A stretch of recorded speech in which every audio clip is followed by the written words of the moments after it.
Hello everyone, how are you all? I hope you are all are doing good.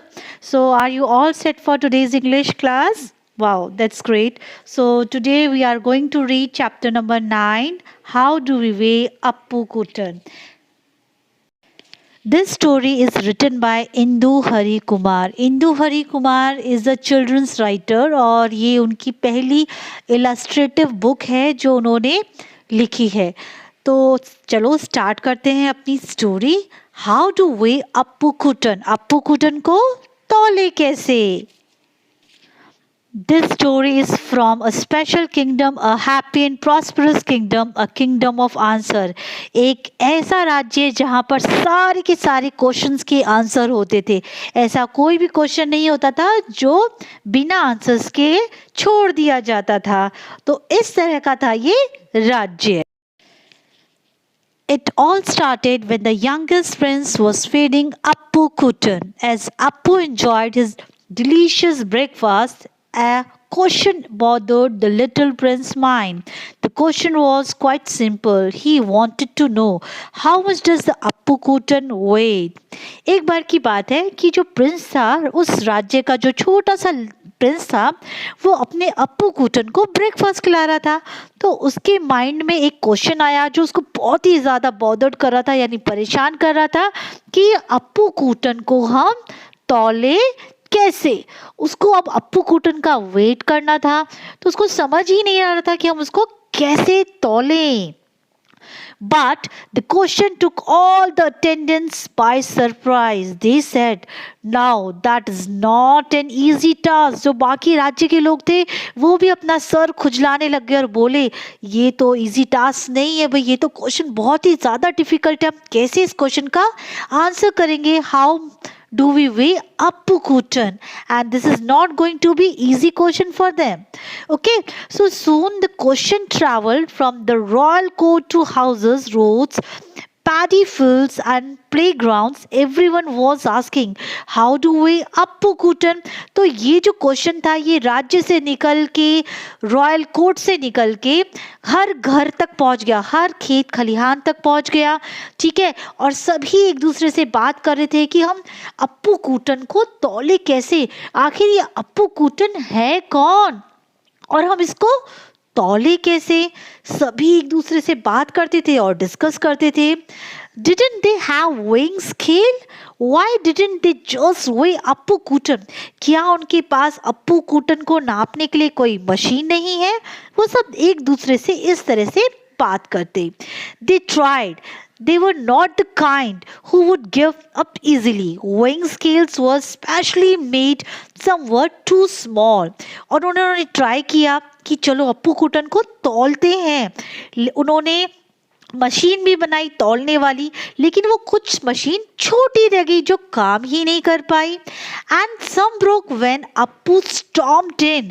और कुछ मशीनें तो तब टूट गई जब अप्पू उसके ऊपर खड़ा हुआ. With some other people wonder how do we Appu Kutton with this. अब सभी लोग वंडर थे कि अप्पू कुटन को अब कैसे तौला जाए. देखो अप्पू कुटन आपको समझ में आया ना, कौन है अप्पू कुटन. अप्पू कुटन एक एलिफेंट है. यस, ये एक हाथी है और सभी सोच रहे हैं अब इतने बड़े हाथी का वेट कैसे किया जाए. You may have guessed, we are talking about an elephant. और ये कोई ऐसा वैसा एलिफेंट नहीं है. That is a royal elephant of a prosperous kingdom. एक शाही हाथी. And this royal elephant way become a royal worry. और ये शाही हाथी के को तोड़ना कैसे है, ये एक शाही चिंता का विषय बन गया, क्योंकि किसी को पता ही नहीं चल रहा था कि इस अप्पू कुटन हाथी को हम तौले कैसे. ओके, सो आगे क्या होता है. आगे होता है कि अब इस राज्य में that's when the little Meenu had an idea. इसी राज्य में एक लड़की रहती थी जिसका नाम था Meenu. She thought, now that's simple. So she walked all the way to the court. अब इनके राज्य में जो लड़की रहती थी मीनू नाम की, उसको तो ये बहुत ही सिंपल क्वेश्चन लगा और वो राज्य की तरफ चलने लगी. उसके माइंड में एक आइडिया आया कि चलो मैं राजा जी से शेयर करती हूँ. The king heard her out. Her He heard and thought and said, carry out Minu's order, whether it work or not. What a smart girl. और जब किंग ने उसका आइडिया सुना कि मीनू क्या बोल रही है, तो उसने अपने जो सिपाही थे उनको ऑर्डर दिया कि जो भी मीनू बोल रही है हम वैसा ही करेंगे, चाहे ये आइडिया से अप्पू कुटन का वेट हो या नहीं हो, बट हम एक ट्राई ज़रूर करेंगे कि मीनू का जो आइडिया है वो कैसा आइडिया है.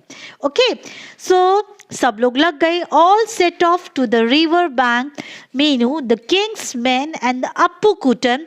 Appu was loaded on a boat. तो जैसे जैसे मीनू ने बोला था सब लोग नदी के किनारे आके इकट्ठे हो गए. मीनू, राजा के सिपाही और अप्पू कुटन. और अप्पू को उन्होंने एक बोट पे बिठा दिया, यानी उसको सवार कर दिया, उसको एक बोट पे बिठा दिया अप्पू कुटन को. The boat began to sink more more more. पता है हाथी कितना भारी होता है, पता है ना सभी को. तो जैसे ही वो बोट पर बैठा हाथी खड़ा हुआ, वैसे ही वो नाव धीरे धीरे डूबने लगी. When it stopped sinking, Minu made a mark at the point till where the boat had sunk. Appu was unloaded. उसके बाद जैसे ही बोट नीचे नीचे जा रही थी, जहाँ पर जाकर बोट रुकी, मीनू ने उस बोट पर एक मार्क लगा दिया कि बोट पानी में कितनी डूबी हुई है, और उसके बाद उन्होंने अप्पू को बोट से हटा लिया. The boat was then loaded with bricks. As the bricks increased, the boat began to sink again, more, more, more. अब अप्पू कुटन को बोट से निकालने के बाद में उन्होंने उस बोट को अब ईंटों से भर दिया. अब ईंट भी जैसे जैसे वो ईंट भरते गए, वैसे वैसे नाव नीचे डूबती गई.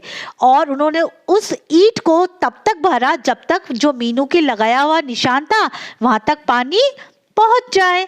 When it sank till the mark, Meenu called out, stop, stop, no more bricks. जैसे ही वहां तक निशान पर तक पानी पहुंचा, तब तक मीनू ने बोला कि रुको, अब इसमें ब्रिक्स डालना बंद कर दो.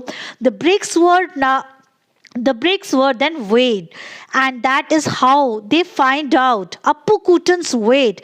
Do you know how much it weighed? उसके बाद उन सारी ब्रिक्स को तौला गया बड़े बड़े तराजू में, और आपको पता है उन ईंटों का वेट कितना निकला? कितना निकला आपको पता है? उनका वेट निकला, सोचो सोचो, एक बड़े से हाथी का वेट किया गया ईंटों के थ्रू. है ना एक अच्छा आइडिया. और जब उन ईंटों को तौला गया तो उन ईंटों का वेट निकला 5000 किलोज. A full 5000 kilos. यानी अप्पू कुटन का वेट क्या था? 5000 किलोज. आई होप ये स्टोरी सबको बहुत अच्छी लगी होगी. Okay everyone, thank you so much for watching this video. Everyone take care, bye bye.